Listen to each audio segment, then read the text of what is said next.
Hey yo tout le monde, et aujourd'hui on va parler des yokai, les créatures de la mythologie japonaise. Qu'est-ce que les yokai?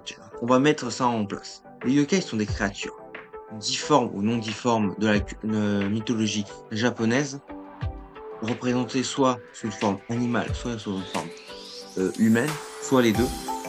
Comme par exemple le Tengu, qui est un peu représenté comme les deux. Par exemple, il y a une forme du Tengu qui ressemble entre un corbeau et un humain. Donc voilà.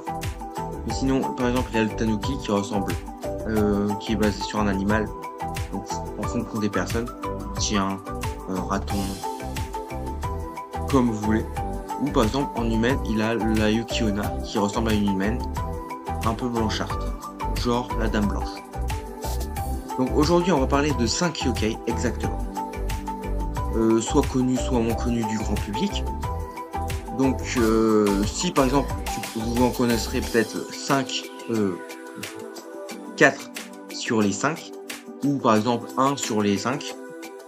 Ça dépend des yokai que tu connais ou vous connaissez pas. Vous n'êtes pas obligé non plus de connaître tous les yokai. Parce qu'il y en a énormément. Mais voilà. Donc aujourd'hui, du coup, on va en parler de 5. Si vous voulez qu'on en parle sur d'autres yokai, soit, soit les plus connus, soit les moins connus, ou si vous voulez dans la vidéo que je parle de plus le yokai, vous me le dites en commentaire. Donc n'oubliez pas de vous abonner et de activer la cloche pour pouvoir recevoir une nouvelle vidéo. Par exemple, connaître d'autres yokai par exemple. Et n'oubliez pas de liker si ça vous a plu. Donc on va partir tout de suite pour le premier. Donc le tout premier yokai qu'on va parler dans cette vidéo est le Dashadokuro. Qu'est-ce que le Dashadokuro? Le Dashadokuro est un yokai du folklore japonais représentant un squelette géant qui mesure de plus de 15 mètres de haut. Donc par exemple, un humain, ça fait ça, à peu près, ça dépend. Et du coup, si on prend le Gachaguro, ça fait à peu près ça. Après, son nom vient des anotopées gacha ou gachi, qui représentent les bruits d'os qui s'entrechoquent. Et après, il a le dokuro, qui signifie crâne ou squelette. Le Dashakuro est furtif, malgré sa taille, parce qu'il peut se rendre invisible aux gens. Il se place dans les nuits, souvent dans les campagnes, et cherche des voyeurs isolés. Il émet quelques bruits de claquements d'os, hein, qui ressemblent vraiment à par exemple, à des onomatopées gachi, gachi. Après, il attrape ses victimes et les broie avec ses mains, ou les mord à la tête, buant leur sang. Il est souvent invulnérable aux armes et ne peut être vaincu. Très peu de gens dans les légendes ont dit qu'ils ont vaincu un Gatachkulo. Et il peut être vaincu que par des grands rituels, des rituels très puissants, tout simplement disparaître de lui-même, une fois la colère de la rancune des âmes apaisées. Donc, au pire, si vous n'arrivez pas à le vaincre, cachez-vous et laissez-le se calmer. Comme un, on va dire, voilà. Après, le Gachukulo, il représente souvent sous forme de symboles, comme par exemple, il ressemble pour les horreurs de la guerre, les morts oubliés ou injustement traités, ou par exemple la vengeance. Exactement, tout simplement la vengeance. Mais on le voit souvent aussi dans différentes cultures, comme par exemple le jeu vidéo, les mangas, les animés, ou plein d'autres trucs. Par exemple, dans les jeux vidéo, on le retrouve dans Yokai Watch, dans les animés et les mangas. Comme ça, j'ai pas de titre. Mais je vous mettrai quelques noms là. Euh, et aussi dans les œuvres d'art et littéraires contemporaines, pour, par exemple, comme je vous dis, parler des horreurs de la guerre, des morts oubliés ou injustement traités, et de la vengeance. On en a fini pour le Dashakuduro. On va passer au suivant. Et c'est le suivant, quelqu'un de très connu que vous connaissez. Il est souvent représenté dans plusieurs cultures, donc on y va tout de suite. Et là, je vais vous parler du yokai le plus connu, on peut le dire. Ouais, c'est aussi en fonction des personnes, comme je l'ai dit au début de la vidéo. Donc aujourd'hui, on va parler du kitsune le plus rusé et le plus proche des dieux, presque. Et alors souvent représenté dans Naruto, Team Wolf, ou même Yokai Watch. On va parler du kitsune. Qu'est-ce que le kitsune? Déjà, kitsune veut dire simplement renard en japonais. Il est, sa culture devient de la japonaise, mais est inspirée des cultures chinoises, le Holijin et le coréen, le Kumihao. Je sais pas si je dis bien. Donc après, il a plusieurs pouvoirs. Il peut se métamorphoser. Il se métamorphose souvent en belle femme. Il se métamorphose aussi en homme et en enfant, mais surtout en belle femme. Il peut euh, faire des illusions. Il peut contrôler les rêves, contrôler les gens, même les posséder. Il a une longévité presque immortelle. Il peut vivre des siècles, voire, comme je vous l'ai dit, devenir immortel. Et il a de nombreuses queues. Plus un kitsune vieillit, plus il a de queues. Donc lui, ils ont un maximum de 9 queues, et du coup, ceux à 9 queues sont les plus puissants. Après, il a il a deux grandes catégories de kitsune. Il y a le kitsune bienveillant, le Zango, qui est un renard bienveillant, message de la déesse Shinto Hinari, divinité du riz, de la fertilité et de la prospérité. Souvent associé à la chance et la sagesse et la protection. On les retrouve dans les sanctuaires Inari, où de nombreuses statues de renards gardent les lieux. Vous en avez sûrement vu dans l'animé, c'était quoi? Blue Exorcist. Ceux que une des élèves invoque. Les petits renards qui protègent. Mais après aussi la deuxième catégorie, les renards maléfiques, malveillants. Les Yako ou les Nogetsune. Du coup, vous avez déjà vu le Nogetsune dans Team Wolf. Donc, c'est des renards sauvages ou malicieux, groupant les humains, jouant des tours aux causes des malheurs. Parfois, ils possèdent des gens ou parlent alors de Kitsune Tsuki. J'ai eu du mal à le dire, mais voilà. La possession par un renard. Après, il y a différentes histoires entre un kitsune et des humains. Il y a les gens où un kitsune épouse un humain, sans sachant que c'est un renard. Mais t'as souvent le secret c'est Brice le kitsune qui quitte alors son mari et disparaît, même s'il l'aimait sincèrement. On est vraiment, c'est sûr que c'est triste, mais c'est la vie, on va dire.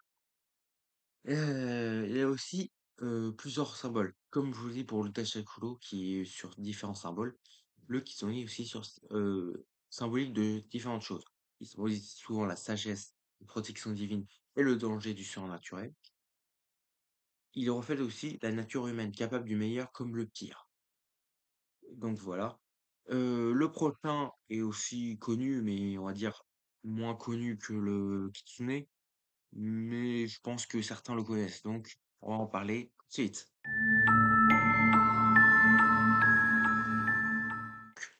Donc le prochain qu'on va parler est le Tengu. Donc c'est pour ça que j'ai dit il est connu, mais on va dire moins connu que le kitsune. Donc le Tengu signifie juste littéralement chien céleste, même s'il ressemble pas vraiment à un chien. Donc on a le premier caractère qui ressemble à ça, qui veut dire ciel, et on a le deuxième qui dit chien, donc chien céleste. Un terme emprunté à la mythologie chinoise, où il est désigné un présent maléfique. Cependant, au Japon, le Tengu a évolué pour devenir une figure très différente. À l'origine, les Tengu étaient vus comme des démons violents et malveillants, ennemis des moines bouddhistes et des humains. Ils apparaissent dans les textes religieux comme des esprits perturbateurs qui sèment la confusion, manipulent, manipulent les esprits, faibles et détournés moines de la voie spirituelle. Les deux formes de Tengu principales. comme pour l'Okizune la plus en forme. Donc voilà, on a le Calasso, Tengu corbeau, apparence visage d'oiseau avec un long bec, ailes et griffes, comportement plus bestial, souvent associé à la guerre, à l'art du combat. On dit qu'il enseigne parfois l'escrime ou la stratégie des guerriers. Et on a le Yamabuchi Tengu ou Bentengu, apparence visage humain avec un long nez rouge, parfois vêtu comme un moine, Yamabushi ermite des montagnes. Comme par exemple, vous pouvez le voir dans Demon Slayer avec le professeur de Tanjiro. Comportement plus sage, mais souvent farceur, parfois guide spirituel ou protecteur des forêts et des montagnes. Il est souvent sur les montagnes sacrées comme le mont Kurama près de Kyoto. Son rôle dans la culture japonaise n'est d'autre que gardien des montagnes et des forêts. Ils, ils punissent les arrogants, les voleurs et les religieux hypocrites. On leur attribue des pouvoirs surnaturels comme le vol, la téléportation, la métamorphose et la manipulation mentale. Ils sont aussi des arts martiaux, et certaines légendes racontent qu'ils enseignent des techniques secrètes et célèbres du samouraï. Certaines légendes disent aussi que ils peuvent maîtriser le vent, comme on peut le voir avec Tangalis dans Pokémon, où ils maîtrisent le vent. Euh, Minato no Yuchitsune, célèbre de l'époque Heian, aurait, aurait appris l'escrime du Sojobo, le roi Tengu du mont Kula.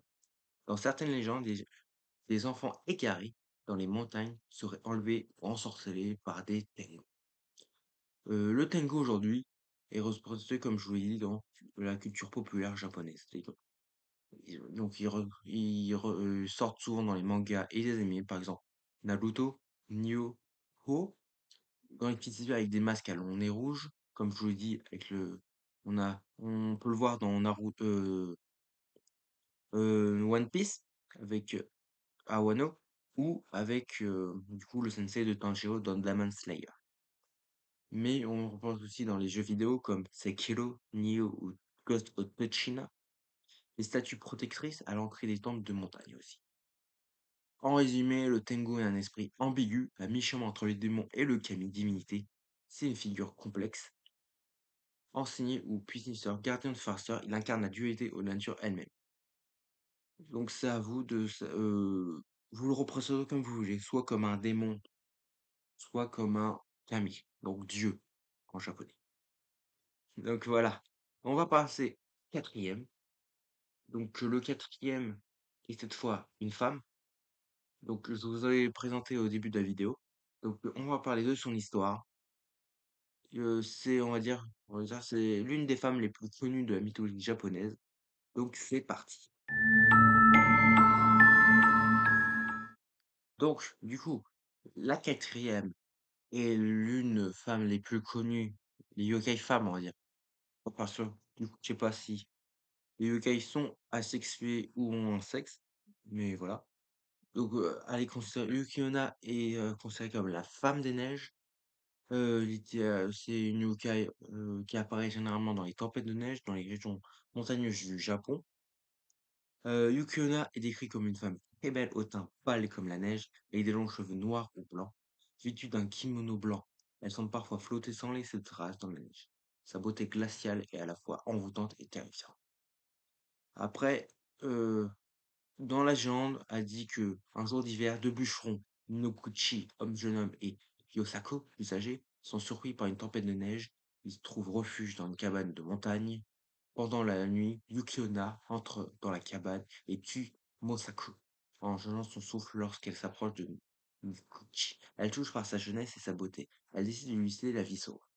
À une seule condition, on ne soit jamais rencontré qu'il a vu cette nuit-là. Donc, Mineo-Kishi promet et survit. Plus tard, il raconte une mystérieuse jeune femme nommée Yoke. Ils tombent amoureux, se marient et ont des enfants et vivent heureux pendant des années. Mais un jour, Mineo-Kishi, Hidemoshu, raconte enfin à Yuki l'histoire de cette femme, cette nuit terrifiante. Aussitôt, Yuki révèle sa vraie nature. Elle est Yukiona, colère qu'il ait brisé sa promesse. Elle est sur le point de tuer, par amour pour leurs enfants, l'épave qui disparaît à jamais dans une bourrasque de neige. Donc, moi, dans l'histoire, gardez votre langue et soyez jeune aussi, du coup. fait du coup comme il était jeune, elle a gardé en vie. Et aussi, morale de l'histoire, il faut garder sa langue dans sa bouche, pas raconter n'importe quoi. Après, elle est symbolise comme la beauté mortelle, fascinant mais dangereux, comme une veuve noire, comme vous voulez. Euh, Elle est fascinante mais dangereuse. La nature est impitoyable de l'hiver, le respect des promesses et l'ambigu des yokai. Ni totalement bon, ni totalement mauvais. Par exemple, sur le moment, elle était mauvaise, mais elle a tombé amoureux du jeune homme. Ils ont eu des enfants, se sont mariés, mais au final, ils se sont quittés drastiquement. Je sais qu'elle était un peu plus courte celle-là, mais il n'y a pas tant que ça de d'histoire à dire sur Yuki Onna. Mais je pense que le prochain va vous plaire aussi. Il est considéré comme la grosse brute des yokai, souvent représentée avec une massue. Donc on va partir tout de suite pour en parler de ce yokai ici. Donc du coup, comme je vous l'ai dit, le prochain est considéré comme la brute, le Oni.